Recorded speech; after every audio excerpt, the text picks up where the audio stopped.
Le gouvernement poursuit la série d'allègements de mesures le 30 octobre prochain, c'est-à-dire demain. Il est attendu un certain nombre d'assouplissements.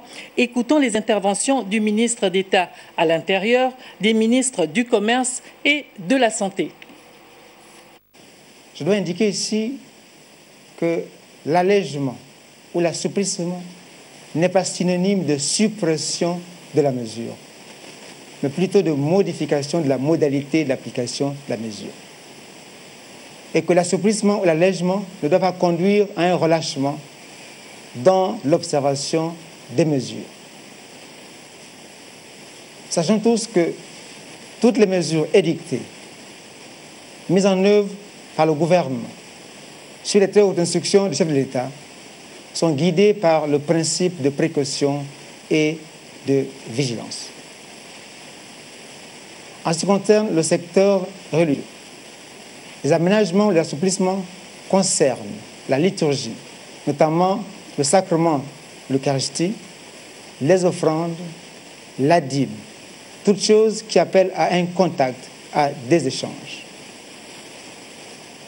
Les officiants, les prêtres, les pasteurs, les imams doivent s'employer à faire en sorte que tous ces éléments que nous venons d'indiquer dispensent de contact physique.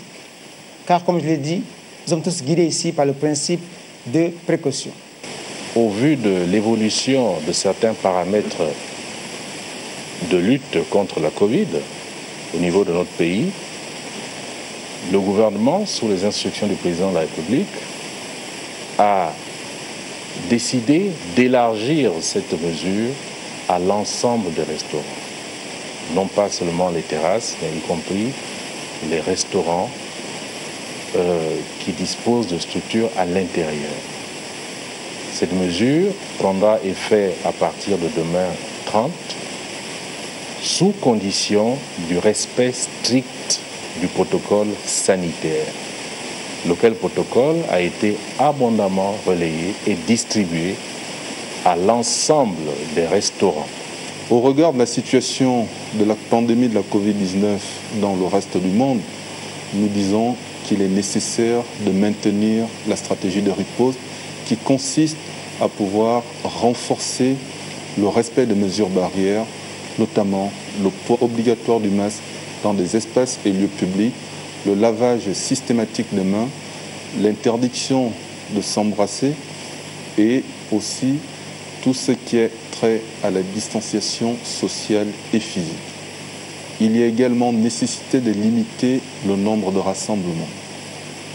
Pourquoi ces différents indicateurs qui permettent d'apprécier l'évolutivité et la contagiosité de la pandémie?